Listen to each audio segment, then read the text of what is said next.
Amén. Yo le dije que hace un tiempo quería hablarle un poquito de escatología bíblica, y quizás los tiempos y las sazones no nos permiten explayarnos, quizás por el tema de la pandemia y los tiempos muy limitados para los servicios. Pero yo quisiera, por favor, que usted busque su Biblia. Vamos a leer unos versos. Y de verdad se lo digo, yo tengo mucha confianza como persona para hablar delante de la gente. Yo doy clases, imparto conferencias, pero el único momento donde me pongo nervioso es cuando me toca hablar de la palabra de Dios.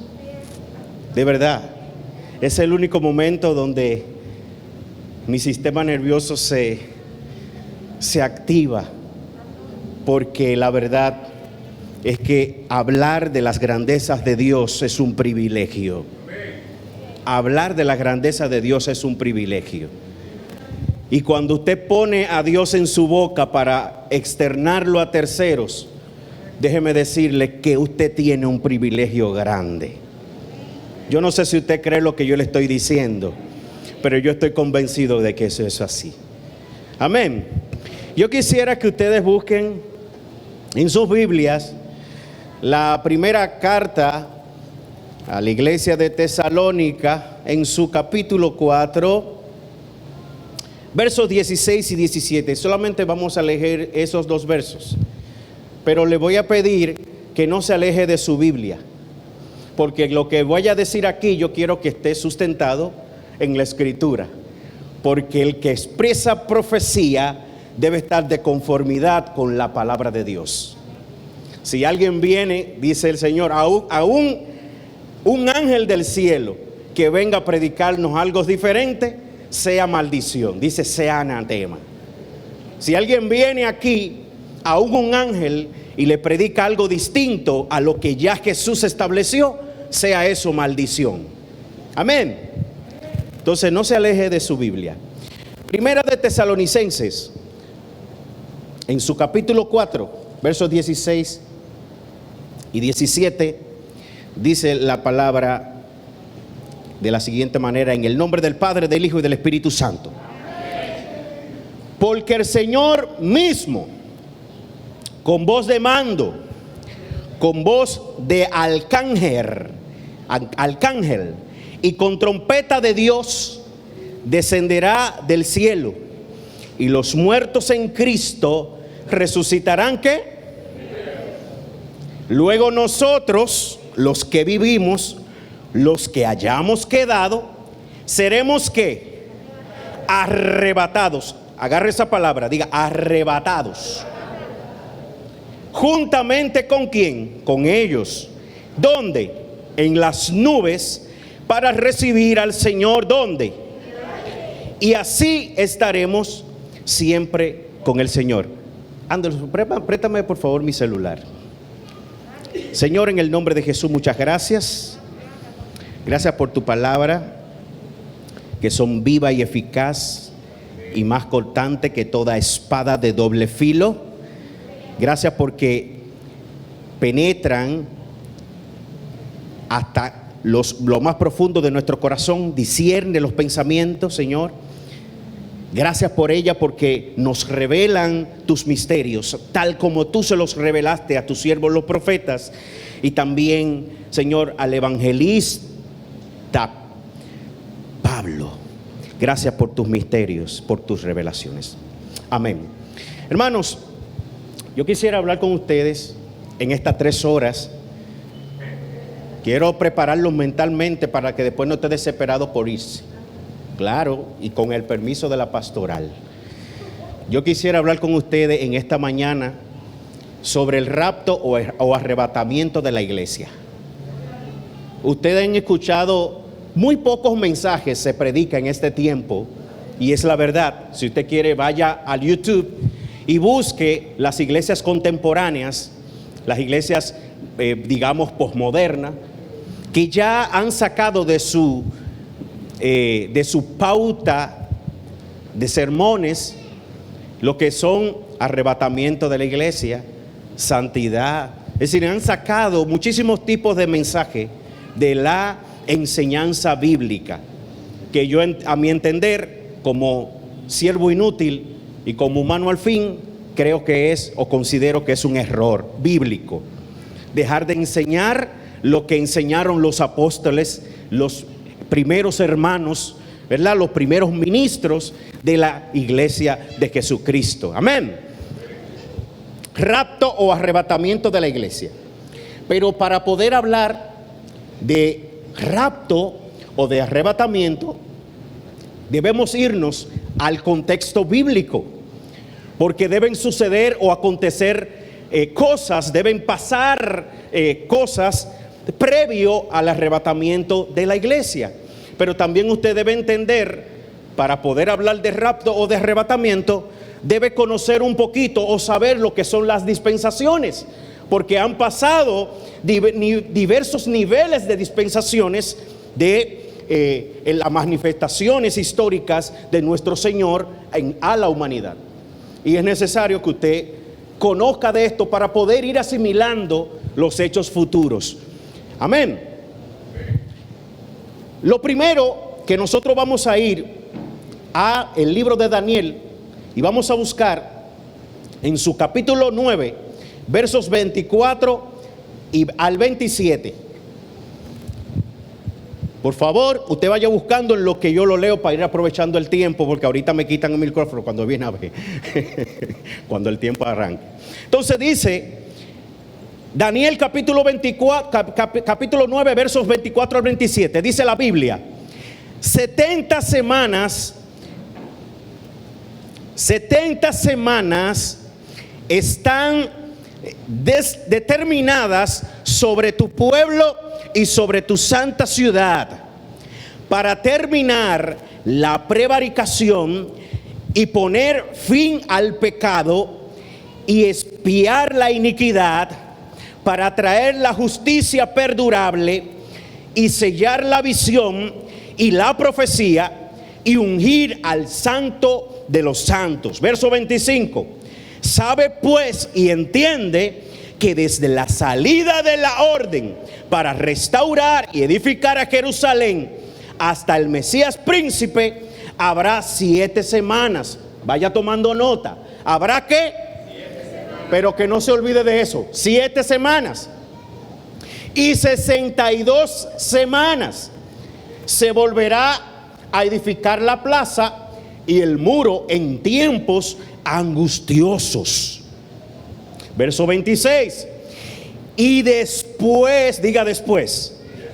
Y después de las 62 semanas se quitará la vida ¿a quién? Al Mesías. Mas no por sí. Y el pueblo de un príncipe que ha de venir destruirá la ciudad y el santuario, y su fin será con inundación, y hasta el fin de la guerra durarán las devastaciones. Estamos en profecía, hermano. Verso 27 y último de este capítulo. Y por otra semana, diga conmigo, otra semana, confirmará el pacto con muchos. A la mitad de la semana hará cesar el sacrificio y la ofrenda. Después, con la muchedumbre de las abominaciones, vendrá el desolador, hasta que venga la consumación y lo que está determinado se derrame sobre el desolador. Lo primero que debemos analizar es que en el contexto del capítulo 9 de Daniel, Daniel está orando por una revelación. Hay algo que él no entiende de una profecía. Dios le revela una profecía, le revela una palabra, es decir, le da una palabra, pero hay algo que él no entiende. Hay algunas profundidades bíblicas que les deben ser reveladas, y lo que hizo Daniel fue ponerse a orar. ¿Qué fue lo que hizo Daniel? No, él se fue a las redes sociales, hermano, a perder tiempo. Vaya recibiendo palabra. Él se fue a las redes sociales, se fue al Netflix, al YouTube, a ver videos de videojuegos y cosas así. Dice la Biblia que Daniel se fue a orar, a buscar qué revelación de esa palabra profética que le fue dada. Y la Biblia refiere que luego de él estar orando y clamando, y wow, lo más tremendo que hizo Daniel ahí fue pedir perdón por él y pedir perdón por el pueblo. Él estaba haciendo un acto de sacerdocio. Él estaba pidiendo perdón por sus pecados, pero también estaba pidiendo perdón por los pecados del pueblo. Es decir, mira, Señor, yo quiero que tú me reveles eso, pero tiene que haber limpieza de pecado en el tránsito de esa revelación. Bendito sea el nombre del Señor. Y dice la Biblia, para sintetizar, que viene el arcángel Miguel y le revela la palabra. Y ahí ya en el verso 24, quien está hablando con Daniel es el arcángel Miguel, y le está revelando que 70 semanas están determinadas sobre el pueblo de Israel. Y empieza refiriendo. Dice que esta revelación, según los historiadores, los eruditos, fue dada a Daniel 400 años antes de Jesucristo. Pero el reloj profético de esa profecía inició en el 457 antes de Cristo. Empezó ahí el conteo de las 7 primeras semanas que refiere el capítulo 9, verso 24. Entonces dice, para que vayamos en contexto, ¿qué dice el verso 24 de Daniel? Dice, vamos a buscarlo para tenerlo en contexto, pero yo quiero que usted se quede con su Biblia, por favor. No suelte su Biblia, porque no quiero que se me desconecte. Capítulo 9, dice el verso 24: 70 semanas están determinadas sobre tu pueblo y sobre tu santa ciudad, para terminar la prevaricación y poner fin al pecado, expiar la iniquidad, para traer justicia perdurable, sellar la visión y la profecía y ungir al santo de los santos.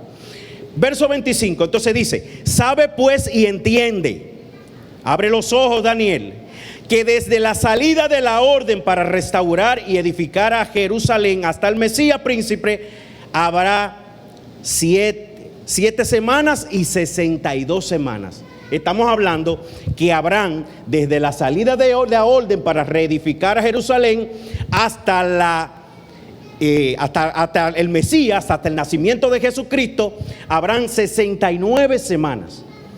Las primeras 7 semanas tuvieron su fiel cumplimiento cuando se dio la orden de restaurar a Jerusalén con Nehemías en su capítulo 2, del verso 1 en adelante. Cuando él se acerca a Artajerjes, ¿verdad? Ustedes saben que Nehemías era ¿quién? Del rey. Vamos a ver la Biblia. ¿Era quién? Era el copero, era el que le pasaba, ¿verdad? El que probaba el vino antes. Porque sepa algo, que no era que era el camarero, no. Era el que probaba el vino antes que el rey, por si el vino estaba envenenado, se fuera el copero primero. Entonces Nehemías, que era el copero, dice la Biblia en el capítulo 2, verso 1 de Nehemías, que él estaba un poco atribulado, estaba un poco triste. Revela la escritura, pero lo más tremendo es que cuando uno trabaja con alguien, y ustedes, por ejemplo, los pastores que nos dirigen a nosotros y que también tienen negocios, cuando ustedes ya conocen a las personas con las cuales trabajan, ustedes pueden verificar por su estado de ánimo cómo se siente. Usted tiene un profesor que lo ve como medio raro, digo, pero ven acá, ¿y qué es lo que le pasa a Flérida, por ejemplo, cuando estaba allá? Flérida está como triste, ¿qué le pasa? Y eso pasó con Artajerjes. Él vio a su copero un poquito atribulado, un poquito triste, y le dije, mi hijo, ¿qué te pasa? Parafraseando. ¿Qué te pasa? No, que mi ciudad está destruida, el templo, los muros están en el piso. Y empieza a referirle todos los detalles de las condiciones en las que se encuentra su santa ciudad.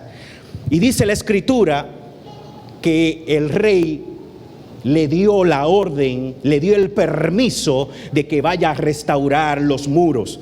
Pero lo más terrible de todo esto, aunque ese no es el mensaje, es que cada vez que hay un levantamiento positivo de parte de Dios para hacer cosas buenas que restauren la vida de las personas, siempre hay oposición. Y dice la Biblia que cuando lo oyeron Sanbalat y Tobías, ellos de una vez empezaron a buscar quisquilla y a buscar problemas, porque eso es lo que sucede cuando las personas están tratando de hacer algo bueno, siempre van a tener oposición.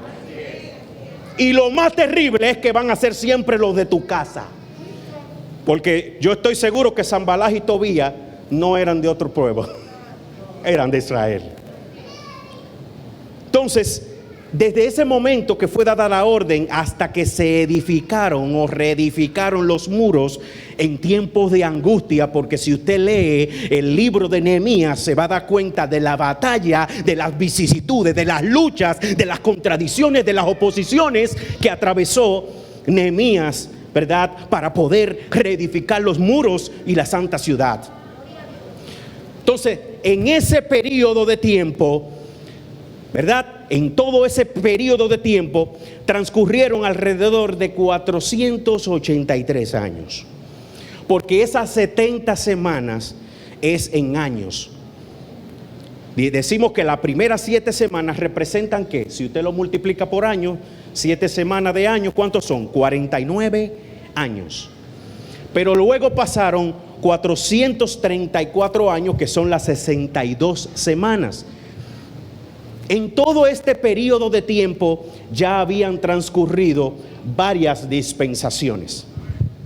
Y yo quisiera mencionar, por favor, las dispensaciones, las diferentes dispensaciones por las cuales ha atravesado la historia bíblica.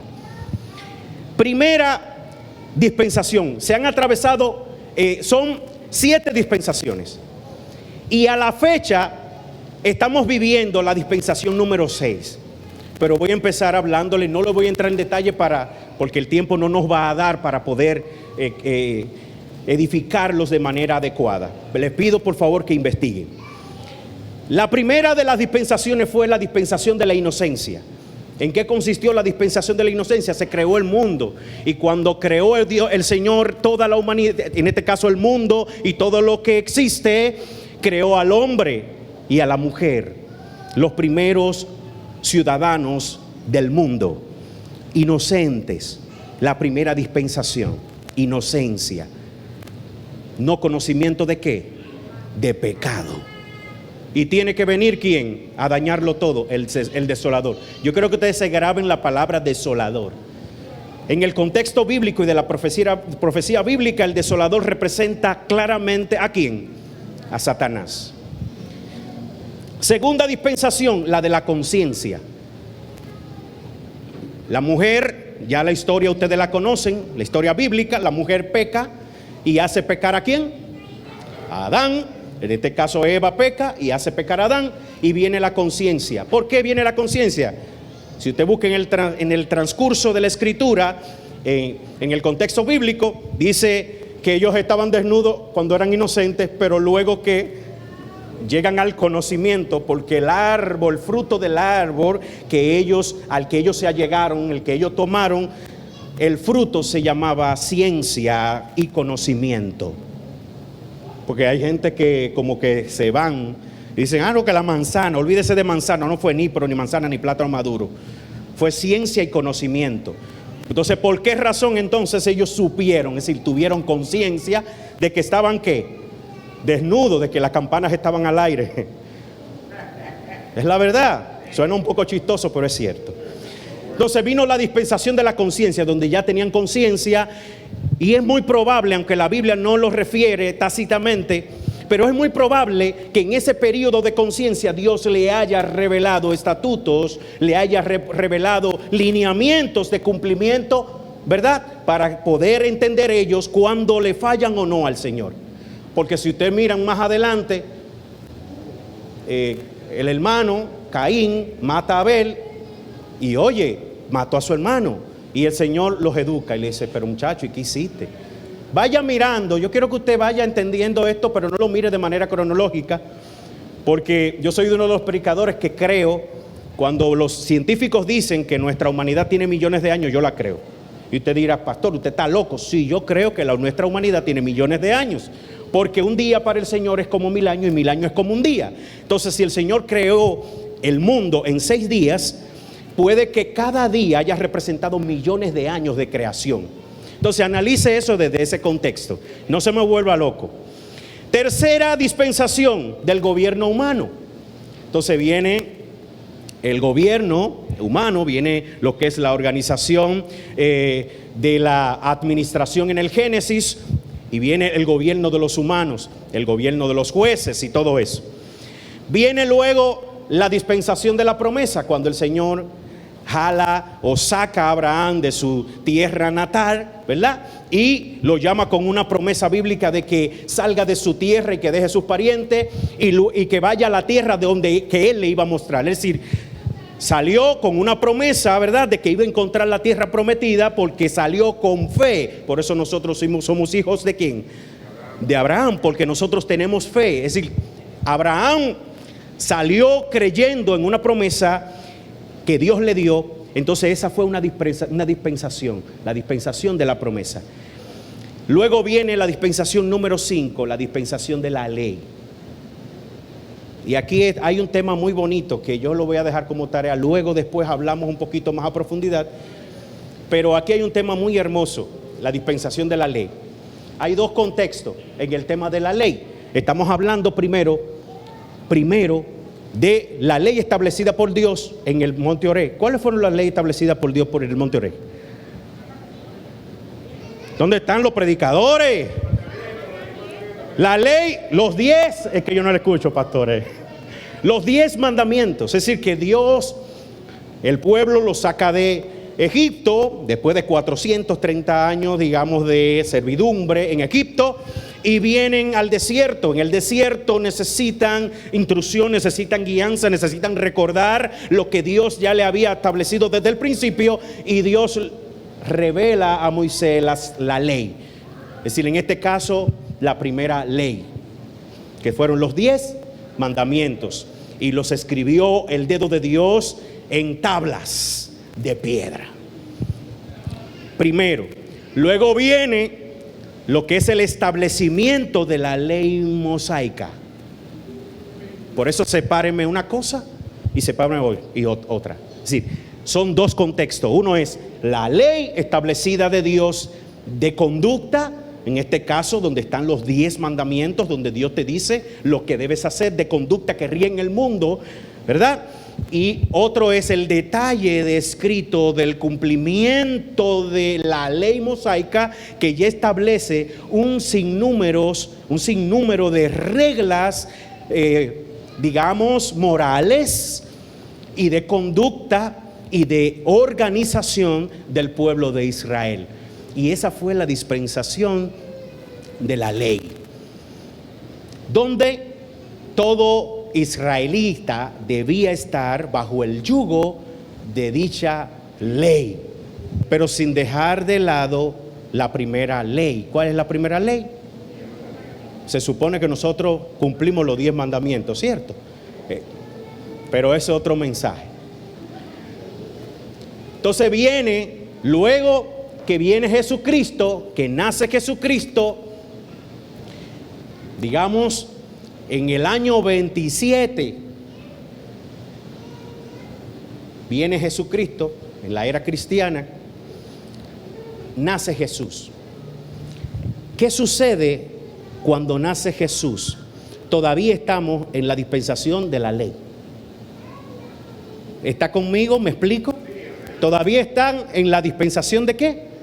Cuando Jesús vino, están en la dispensación de la ley, están en ley. Es decir, todavía se estaba ofreciendo sacrificio. Porque inclusive, si vamos al contexto bíblico, recuerden el día que Jesús se quilló. Excúsenme que estoy parafraseando mucho para que usted me entienda, para que le sea más fácil comprenderme. Cuando Jesús se quilló, que fue al templo, ¿ustedes lo recuerdan? ¿Qué era lo que estaban haciendo en el templo? Estaban vendiendo, ¿verdad? Estaban los mercaderes, vendían palominos, se hacían intercambios de ofrenda, porque eso era un asunto gradual, porque como estaban en ley, la ley que establecía sacrificio por la redención del pecado. Y muchas veces todo esto estaba ligado a la disponibilidad. Mírelo así. El tema de disponibilidad. Si yo solamente tenía para un efa de harina, ¿sacrificaba qué? Un efa de harina por mi pecado. Si tenía para 2 palominos, 2 palominos. Si tenía para un cordero. Porque ese era el tema de el mercado persa, si así se le puede llamar, que había en el templo, por lo cual Jesús se airó tremendamente y arremetió contra los mercaderes que estaban en el templo. Entonces, todavía estábamos ¿en qué? En la dispensación de la ley, estábamos en ley. Pero ¿qué sucede luego que Jesús empieza su ministerio? ¿Verdad? Muchos eruditos refieren que él empezó a los 30 años su ministerio y que duró 3 años de ministerio, que murió a los 33. Pero esa es otra historia y es otra clase. Pero empieza su ministerio. Básicamente se revela su ministerio inicial cuando es bautizado por Juan el Bautista en el Jordán, que viene la confirmación del cielo que dice: este es mi Hijo amado, en el cual yo me complazco, cuando la paloma, el Espíritu Santo, vino en forma de paloma y se asentó en su hombro. Es decir, vino sobre él. Desde ese momento empieza el ministerio de Jesús, que ya ustedes lo conocen en los 4 evangelios, tal como lo detallan los 4 evangelistas principales de la Escritura. Empieza su ministerio, Jesús entrega su vida. Por eso aquí yo quiero, por favor, que analicemos el contexto de la Escritura. ¿Qué dice el verso 26? Dice: y después de las 62 semanas, ¿estamos en dispensación de qué? Por favor, ayúdeme a predicar. Estamos en la dispensación de la ley. Y dice el verso 26: y después de las 62 semanas, ¿se quitará la vida a quién? Pero oye lo que dice el arcángel Miguel: mas no por sí. Mas no por sí. Es decir, no es que quien le quitó la vida se la quitó porque se la quiso quitar. Yo creo que de eso ustedes están claros, que el Señor vino a entregar su vida para que exista un único sacrificio por la humanidad, de una vez y para siempre. De eso estamos claros. En el momento que Jesús entrega su espíritu y dice: consumado es, desde ese momento entonces empieza una nueva dispensación. ¿Qué es la dispensación de qué? De la gracia. Chama y ancha. Denle un aplauso a Jesús.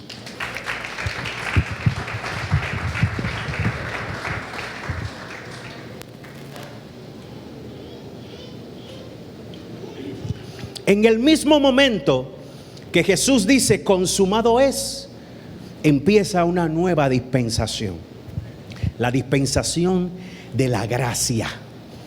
Porque ¿qué hizo ese sacrificio de Jesús? Miren todo lo que hemos estado hablando de antecedente para poder entrar en el rapto. Por eso le digo que mucho tiempo y no creo que pueda terminarlo. Si puedo seguir el domingo que viene, seguimos en la segunda parte.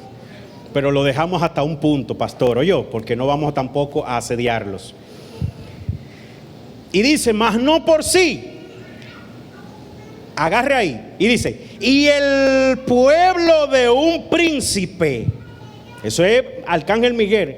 Dice: ¿y el pueblo de quién? De un príncipe que ha de venir, destruirá ¿qué? La ciudad. Váyase por favor conmigo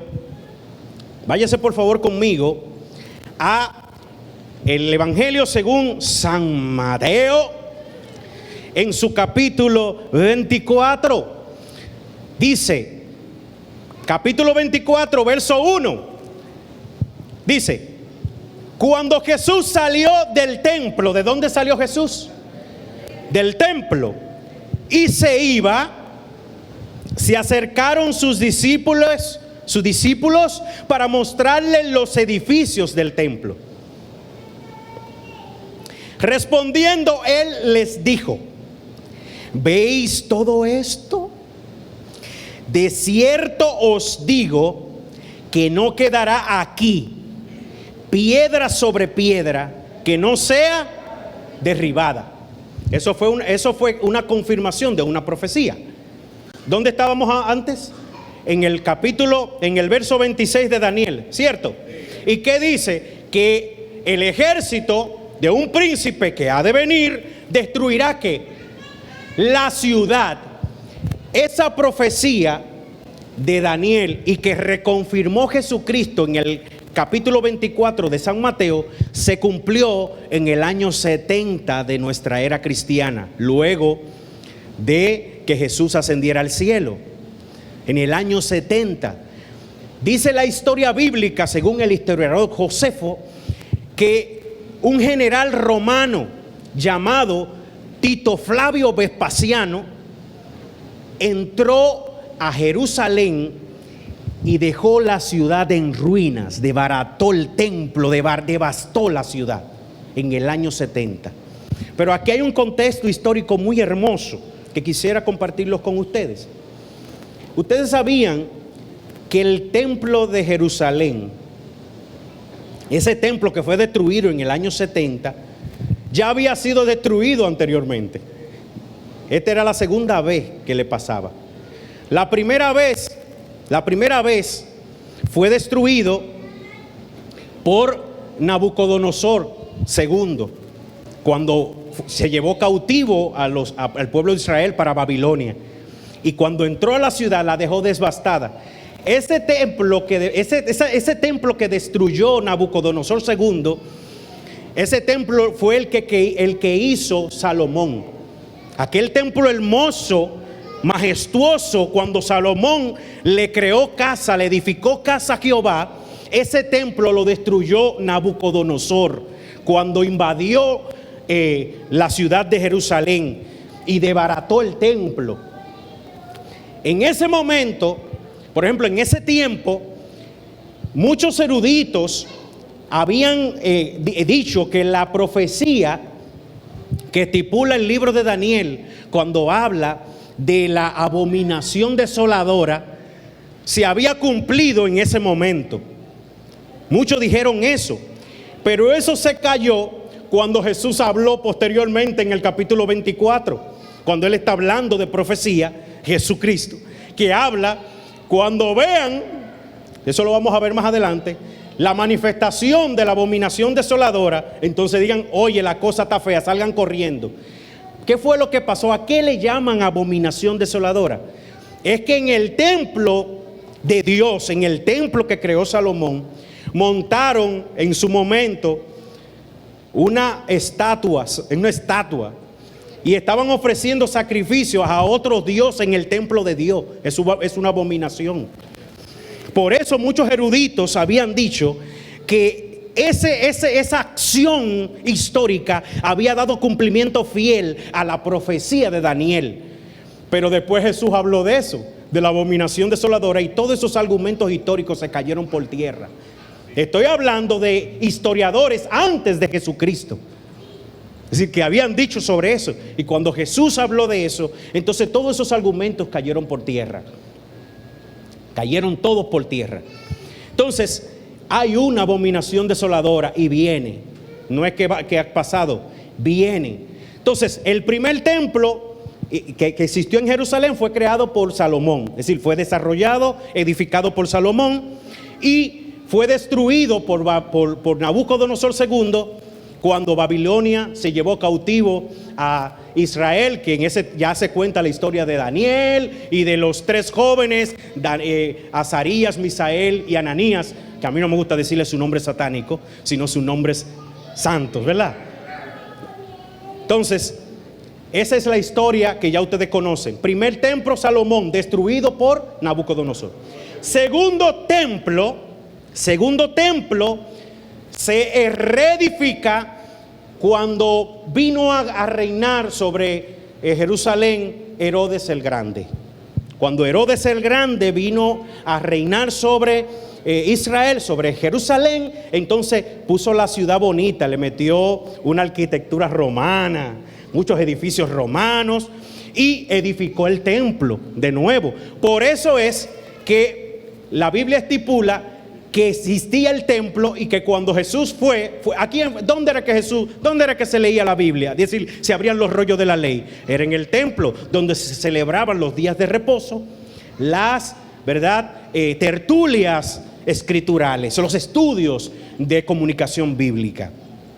Entonces, el segundo templo fue destruido en el año 70 por Roma, al mando del general Tito. Es decir, que ahora mismo, el templo, el tabernáculo de David, como dice la profecía, no ha sido reedificado.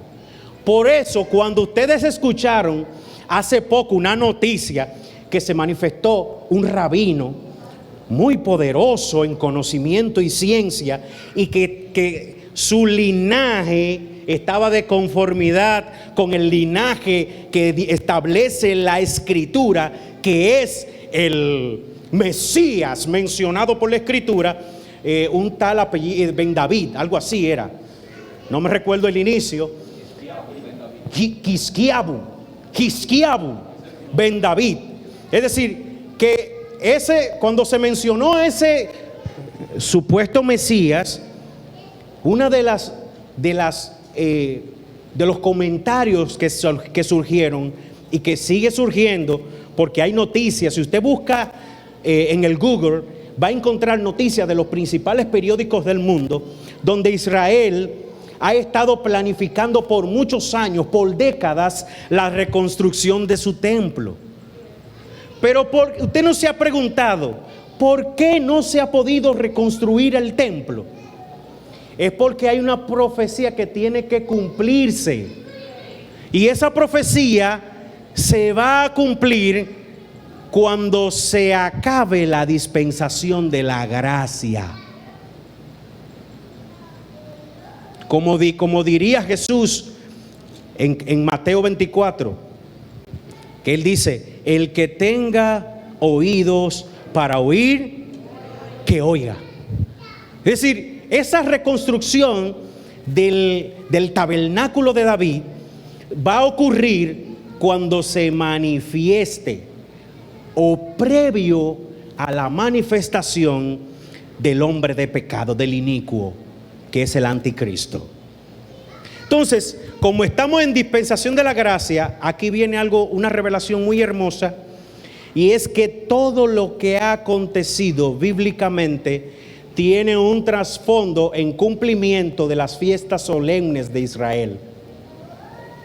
Y usted dirá, ¿cómo así, pastor? Claro, porque sea lo que sea, Dios fue que les reveló, le dio la instrucción a Israel de cuándo y cómo celebrar sus fiestas. Las fiestas de los panes sin levadura, las fiestas del Pentecostés, de los tabernáculos, de la primicia. Todas esas fiestas tienen un trasfondo espiritual. Significa, hay muchos eruditos que establecen que estas fiestas, festividades, tienen mucha relación con el cronos de Dios profético, el reloj de Dios profético. ¿Por qué? Porque si usted analiza, ¿en qué tiempo fue que crucificaron a Jesús? Según la Biblia, hay un tiempo, se estaba viviendo una fiesta. Inclusive desmontaron el cadáver de Jesús antes de que aconteciera el día de reposo, porque había una festividad, estaban en tiempo de Pascua. Y mire qué tremenda revelación. Analice lo que pasó donde celebran su primera Pascua. ¿Dónde fue que se celebró la primera Pascua de Israel? Fue en Egipto. Fue la primera Pascua en Egipto. ¿Cuándo? Cuando venía el ángel de la muerte, que era una de las últimas plagas que iba a tocar la tierra de Egipto. Y el Señor le dio instrucciones a Moisés de qué debían, inclusive hasta lo que debían comer en esa ceremonia tremenda. Miren que le dijo: coman pan sin levadura, coman hierbas amargas, a lo que nosotros les podemos decir ensaladas, ¿verdad? Legumbres, y preparen un cordero. Esa fue la primera cena de Pascua bíblica que refiere la Escritura. Pero ¿qué pasó cuando Jesús estaba en los días ya de entregar su vida por esta humanidad? La Biblia establece que Él preparó un último encuentro con los discípulos. Él preparó un último encuentro, es decir, a lo que le llaman la Santa Cena, y por lo que nosotros hacemos memoria de Él, porque Él los dijo. Él los dije: cuando hagan esto, es decir, hagan esto. Pero lo más curioso es que en esa cena nada más había pan y nada más había vino. ¿Y usted se ha preguntado eso alguna vez? Ahí hay una revelación hermosa. Había pan y había vino, y el cordero era que estaba sirviendo el pan y el vino.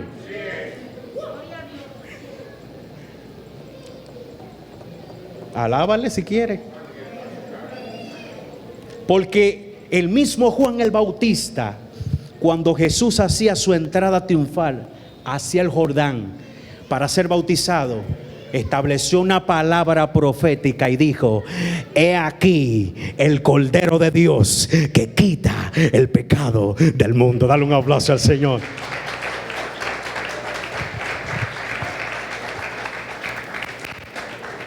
Es decir, que ese día solamente se comió pan y se bebió vino, porque el Cordero iba a ser sacrificado.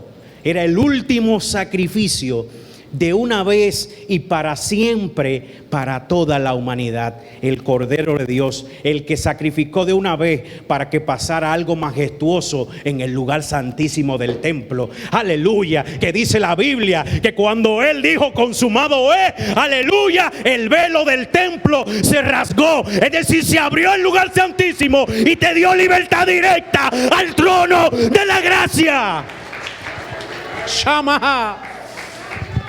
Te preparó entrada directa para que tú no tengas que buscar un tercero para poder pasar al Padre. Ya nosotros solamente tenemos a Jesucristo, aleluya, como abogado, como intercesor, como aquel sumo sacerdote, aleluya, que ya no tiene que entrar al lugar santísimo con una soga o con campanas.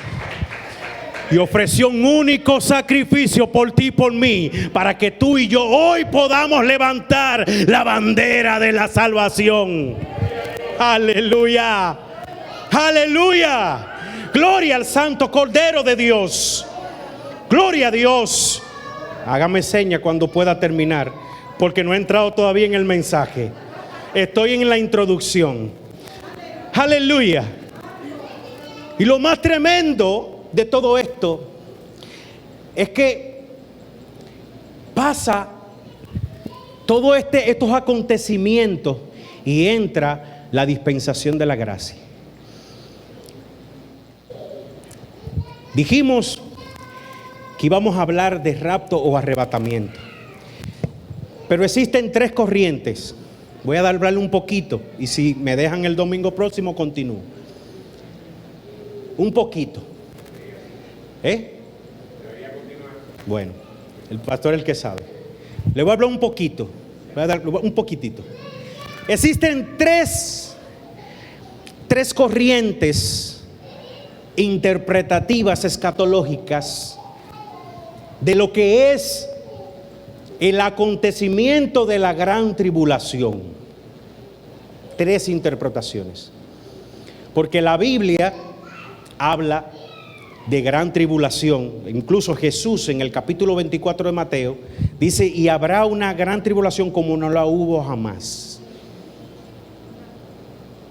Por eso yo le dije, le expresé todo este contexto histórico, bíblico, para que pudiera ir entendiendo lo siguiente. Si estábamos en la dispensación de la ley, cuando Jesús entrega su espíritu, entramos en dispensación de la gracia. En la ley había que entrar, ir donde el sacerdote a presentar la ofrenda, y el sumo sacerdote era que presentaba la ofrenda por nosotros ante Dios. Esa era la ley. Pero muere Jesús, abre el velo del templo, ya nosotros entramos directamente a la presencia de Dios, le adoramos, le bendecimos, limpiamos nuestra vida con su sangre poderosa, que Él es el Cordero, y tenemos abierto el camino. Pero de ese momento entramos en la dispensación de la gracia. Hay una gracia. Cuando estábamos en la ley, e inclusive en la dispensación de la promesa, y hasta en la dispensación de la conciencia, pasaban cosas que muchos dicen, wow, ¿y por qué Dios actuaba así? Miren, analicen. Cuando estábamos en esas dispensaciones, hasta la ley, Dios, si tenía que matar a alguien, lo mataba. Si tenía que llevarse a alguien, literalmente se lo llevaba. Cuando digo llevárselo es porque lo hizo con Enoc y lo hizo con Elías. La Biblia dice que Enoc no vio muerte, pero tampoco no vio muerte Elías, porque fue traspuesto en un caballo de fuego. Los que han leído esa historia bíblica, después en otro momento hablamos de eso. Entonces, Dios tomaba en esa dispensación, de esa actuación ministerial del mismo Dios, tomaba decisiones directas y puntuales contra la humanidad. Estábamos en la dispensación de la ley, donde era el Jehová Dios de los ejércitos, el Eterno, actuando y tomando las decisiones ahí. Pero llega un momento donde Él se entrega Él mismo, viene en forma de hombre, ¿verdad? Tal como refería el pastor hoy leyendo esa escritura que me encanta muchísimo. Hecho semejante a los hombres, vino en forma de siervo, y estando en la condición de hombre, se humilló a sí mismo, haciéndose obediente hasta la muerte y muerte de cruz. Por lo cual Dios le dio un nombre que es sobre todo nombre, para que en el nombre de Jesús se doble toda rodilla de los que están en el cielo, en la tierra y debajo de la tierra, y toda lengua confiese que Jesucristo es el Señor, para gloria de Dios Padre. Eso lo dice esa escritura, pastor. A mí me encanta esa escritura. Entonces viene la dispensación de la gracia. Al estar nosotros en gracia, ya nosotros tenemos una responsabilidad. Nosotros tenemos el plan de salvación. Jesús nos brinda esa oportunidad de venir a su presencia para perdón de nuestros pecados, es decir, aceptar su sacrificio. Porque lo único que limpia pecados, es decir, que en el momento que hay una acción de limpieza de pecado es cuando usted acepta el sacrificio. Porque esto es un asunto de fe. Dijimos que esto es por fe y para fe. Entonces, para usted poder ser limpio de pecado, debe reconocer el sacrificio de Jesús. Es decir, debes creer que Jesús murió en la cruz y que esa sangre es poderosa para limpiarnos. Si usted no cree eso, usted, aunque esté sentado ahí, no es salvo. Eso es así, eso lo dice la Biblia. Yo no me estoy inventando nada. Dice el pastor, después me corrige, usted sabe, porque cuando viene a veces me fue la guagua. Pero no, yo estoy convencido, la Biblia lo dice. Sin la sangre de Jesús no hay salvación. Sin el sacrificio no hay remisión de pecado. Y eso es así desde la ley, ahora en la gracia. Hoy día usted no ve que mucha gente peca, repeca y contrapeca y todo lo que peca. Quizá pecado exponencial al millón. Bueno, el matemático me entendió de una vez. Pecado con el exponente al millón. Imagínese eso, varón matemático. Eso, la gente peca. Y usted no ve que Dios no lo mata. Ya Dios no actúa así, porque estamos en una dispensación. Ahora estamos en el ministerio ¿de quién? Del Espíritu Santo. Porque Jesús dijo, yo me voy, vino el Hijo al ministerio, 3 años, según establecen los historiadores. Vino el Hijo, dio su sacrificio, pero Él dijo, yo me voy, pero yo no lo voy a dejar solo. Yo voy a enviar ¿a quién? Un consolador. Amén. Y en una fiesta solemne, Por eso que yo le digo, verifique eso, por favor. Vaya a la historia. En una fiesta solemne ocurrió la venida del Espíritu Santo, según establece Hechos capítulo 2, del verso 1 en adelante. Fue la fiesta del Pentecostés. Es decir, eran fiestas solemnes, pastor. Y ocurrió la venida del Espíritu Santo, donde habían 120 en un aposento alto y todos fueron llenos del Espíritu Santo de Dios.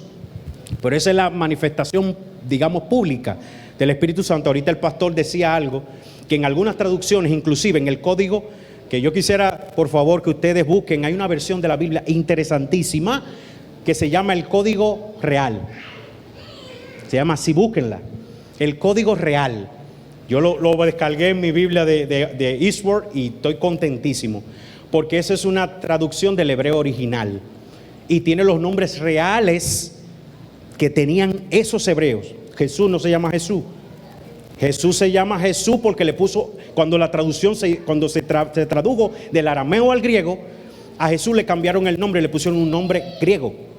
Jesús es un nombre griego, su nombre no es Jesús, su nombre es Yeshua. Eso lo dice la Biblia. El nombre de María no es María, es un nombre griego, se llama Miriam. Y el nombre de Elizabeth se llama Elishaba. Lo más tremendo es cuando uno empieza de fresco, tú sabes, que cuando uno tiene un poquito de conocimiento y empieza a abrirse la mente, dice, wow, y conoceréis la verdad, y la verdad os hará libre. Y de verdad, hermano, ¿por qué acontece que no hay muerte? Es decir, que ya la gente peca y no muere. Es porque estamos en gracia, estamos en la dispensación de la gracia. Entonces, si Dios ama tanto su iglesia, esta iglesia que es el olivo, aquel olivo que injertó a Israel, ese olivo, y que nosotros que estábamos fuera, los gentiles, que estábamos fuera de Israel, Él nos trajo con ese sacrificio. Amén. Me gusta la palabra insertó a Israel, a esa salvación que le correspondía a Israel. Cuando Jesús vino, dice la Escritura que a lo suyo vino y lo suyo, eso lo dice la Biblia, yo no me lo estoy inventando. Dice, a lo suyo vino y los suyos no le recibieron. Mas a los que le recibieron, a los que creen en su nombre, le dio potestad de ser ¿qué? Hecho hijo de Dios.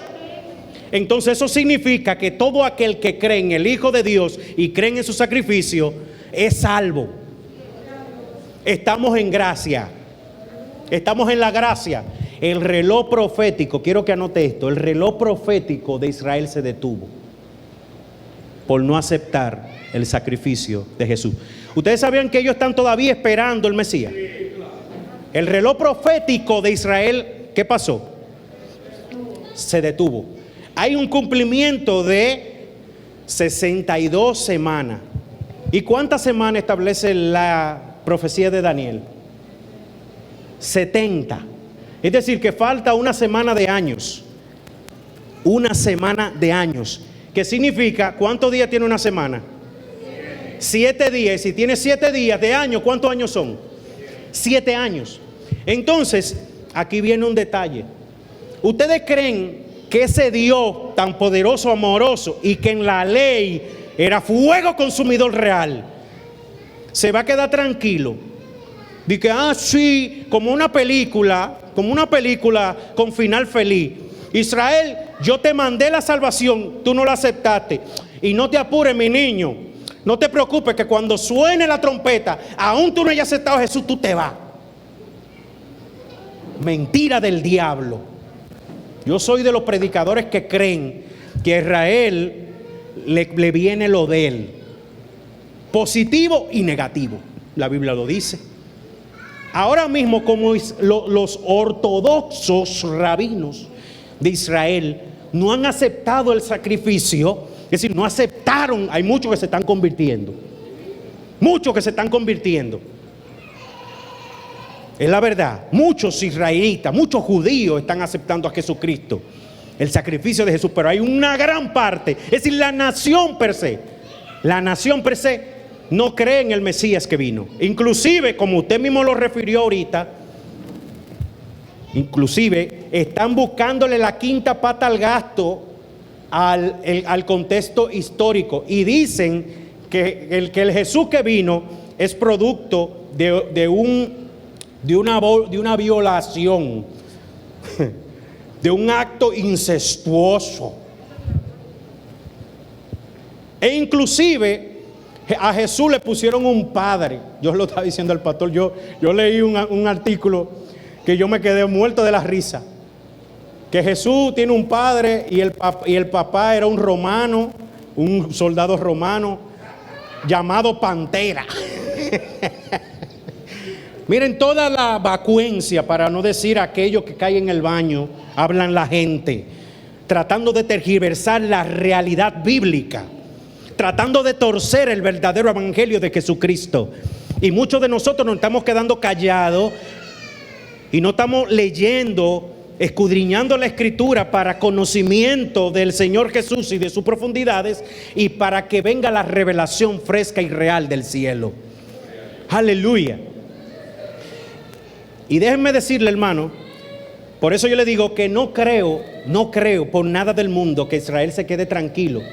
Por eso cuando la Biblia dice, incluso hablando Jesús, cuando habla de la gran tribulación, yo estoy viendo en la gran tribulación ¿a quiénes? A aquellos que se quedaron, que no creyeron en el sacrificio, incluyendo a Israel, que es en el reloj profético, y que pasarían esos 7 años con el anticristo. Ahora yo quiero que usted preste atención. Yo les decía, y creo que voy a tener que terminar, pastor, porque el tema es muy largo y apenas estoy empezando. Lo voy a dejar con el hambre de empezar, para que vean la segunda parte. Hay, como les dije, hay teorías de la gran tribulación, donde muchos predicadores, muchos eruditos, estudiosos de la palabra, establecen que la iglesia, porque miren, por eso he querido hacer la diferenciación. Una cosa es Israel y otra cosa es la iglesia. Ustedes me han escuchado, muchos de los hermanos más viejos aquí en la iglesia, me han escuchado decir que la iglesia de Jesucristo está limpia y sin mancha. La iglesia de Jesucristo, no la gente que se congrega con las 4 paredes. Escuche bien, el que tenga oídos para oír, que oiga. La iglesia de Jesucristo está limpia y sin mancha. Y si suena la trompeta se va hoy. Porque la iglesia de Jesucristo es aquel que esté haciendo la voluntad del Padre. La iglesia de Jesucristo es aquel que está guardando los mandamientos de Dios. Aquel que está guardando su palabra, tal como establece Deuteronomio 28. El que guarda sus mandamientos es aquel que está encaminado hacia la salvación en la creencia de Jesucristo. Esa es la iglesia de Jesucristo. No es la denominación X, no. Es el que esté guardando la palabra. Esa es la iglesia de Jesucristo. Y yo soy de los que he dicho que la iglesia de Jesucristo está limpia y sin mancha. Está limpia y sin mancha. Porque el sacrificio de Jesús es una cobertura. Ustedes sabían que cuando nosotros entramos a la presencia de Dios de rodillas, Dios no nos ve a nosotros. Suena raro esto, pero Dios no le ve a usted, pastor. Excúseme, pero es la verdad. Dios no lo ve a usted. Dios lo que ve es la sangre de su Hijo en usted. De la única manera que nosotros podemos ir a la presencia de Dios es con la sangre de Jesucristo. Dios no nos ve a nosotros. Olvídese de esa vaina.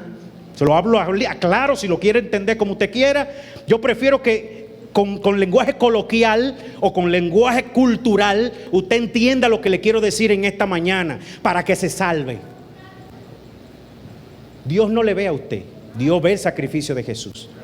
Aleluya. Entonces, ¿por qué yo creo? Soy de los predicadores que cree 3 teorías: gran tribulación, iglesia. Estén conmigo: iglesia, gran tribulación. La gran tribulación no es para la iglesia. Va a haber persecución, porque la Biblia lo dice. Jesús lo dijo. Van a haber persecuciones como nunca han ocurrido. Y de hecho le está viendo. Por toda la historia hubo persecución, tanto que Nerón, en los tiempos del circo romano, encendía la ciudad con los cuerpos de los cristianos. Es una verdad. Es decir, que ha habido persecución desde los tiempos de los primeros cristianos. Pero va a seguir habiendo. Porque mientras haya iglesia que se oponga al aborto, que se oponga a la homosexualidad, va a haber contrariedad, va a haber confrontación. Y todo aquel que sea confrontado o que confronte, tiene el riesgo inclusive de perder su vida y su libertad. Por eso es que yo quiero que usted esté claro. Si hoy día alguien tiene valor, tiene los grandes cocos de pararse aquí y hablar en contra del pecado, dígame que tiene a la ONU en contra. Tanto que la ONU quiere formar una religión única. Es así. Entonces, 3 teorías sobre la tribulación. Muchos dicen que la tribulación va a ser antes. Es decir, va a ocurrir antes del rapto. Otros dicen que va a ocurrir durante los 7 años del anticristo. Y otros dicen que va a ser después de los 7 años, porque los relacionan con el desatamiento de los sellos del Apocalipsis, de los 7 sellos. Que después un día vamos a hablar de eso. A mí me encanta esa profecía de los 7 sellos. Pero voy a hablarle un poquito de los 7 sellos para cerrar, pastor, porque ya de verdad no quiero cansarlo. ¿Cuántos están cansados? Digan amén, sean sinceros. Mire algo. ¿Por qué Juan de Hierro, como predicador, establece que la gran tribulación para la iglesia no va a ser antes del rapto? Porque si antes del rapto es porque nosotros la vamos a pasar, ¿no? ¿Sí o no? Si es antes del rapto es porque nosotros vamos a atravesar la gran tribulación, y yo no lo creo. Sí va a haber persecución, sí va a haber el trigo remecido, la paja fuera la separación del trigo de la paja. Eso va a pasar.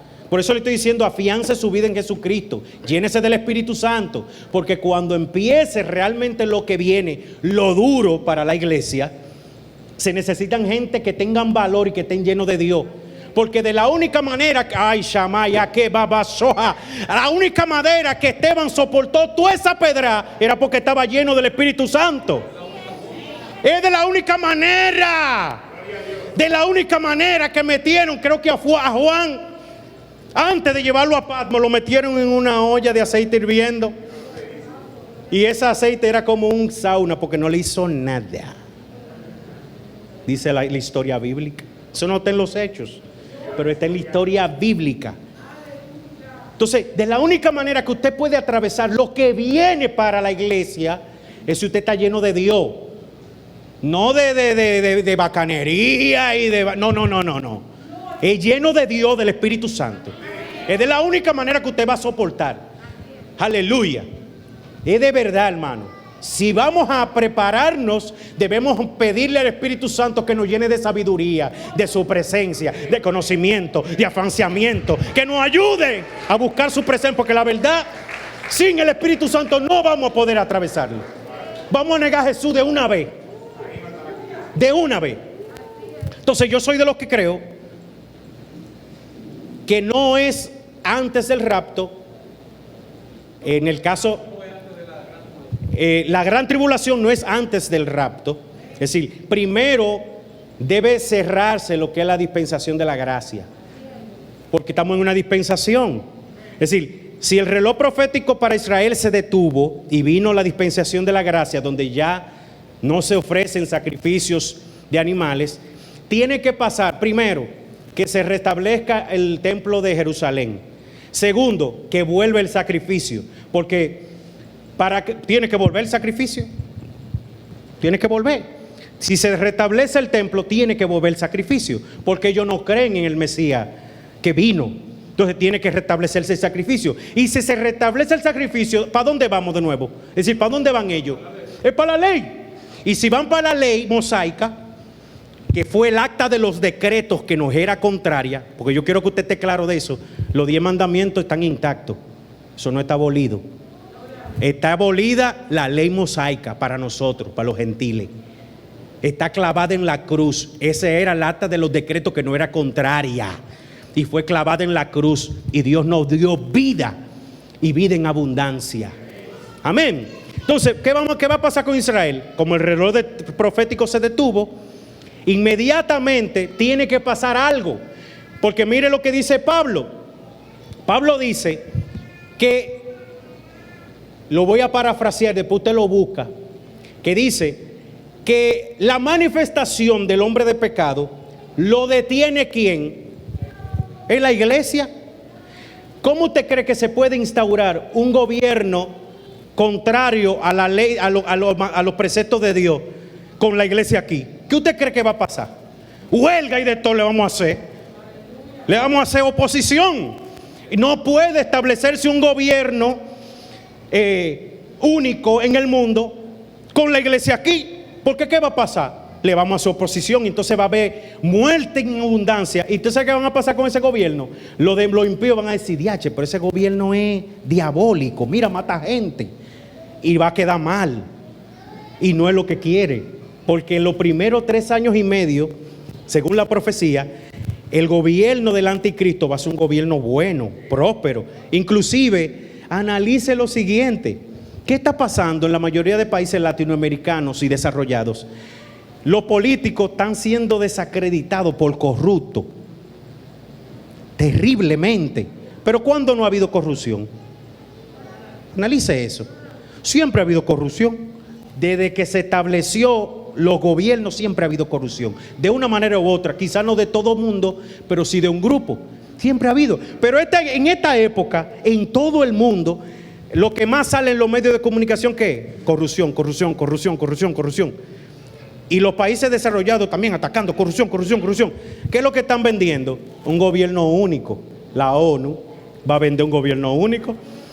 Si usted analiza la estructura organizacional de la ONU tiene secretaría de todo, de salud, de educación. Es decir, los ministerios, las necesidades básicas de un gobierno la tiene en secretarías o comisiones o como le llamen ellos, la ONU. Es decir, está organizado como un gobierno y ellos son los que más colaboran a la organización de los países.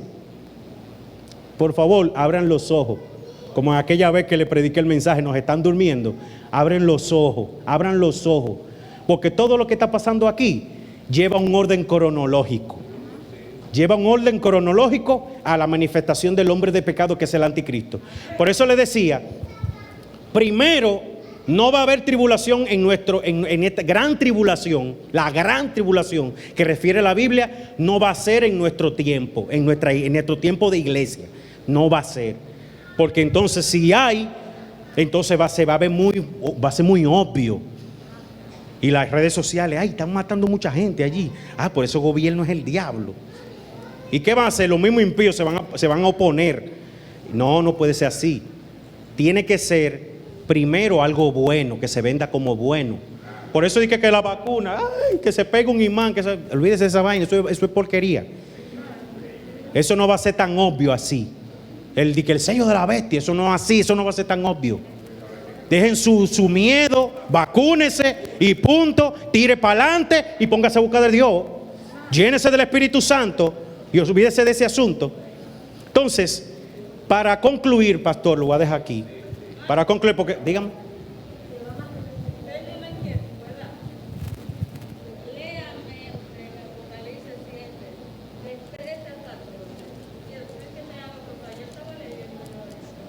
Apocalipsis. De los 144,000 sellados. Eso es Israel. ¿Cómo es? 13 al 14. Entonces, uno de los ancianos habló diciéndome: estos que están vestidos de ropas blancas, ¿quiénes son y de dónde han venido? Y yo le dije: Señor, tú lo sabes. Y él me dijo: estos son los que han salido de la gran tribulación. Entonces ahí es que viene ahí es que viene, por eso le dije, tenemos que hablar de esto más adelante, porque la gran tribulación fundamentalmente la va a vivir Israel y aquellos que se hayan quedado después del rapto. Claro, y aquellos que se han quedado después del rapto. Entonces, por eso, ¿por qué hablamos de que la gran tribulación, porque va a haber tribulación, lo va a haber, quiero que esté claro de eso, pero va a haber una gran tribulación, es en los 7 años, en la semana que falta. Esa gran tribulación no va a ocurrir mientras la iglesia esté aquí. La iglesia se va, y cuando la iglesia se vaya, entonces se va a manifestar el hombre de pecado, porque lo único que detiene al anticristo es realmente la iglesia de Jesús. Hermanos, que Dios les bendiga.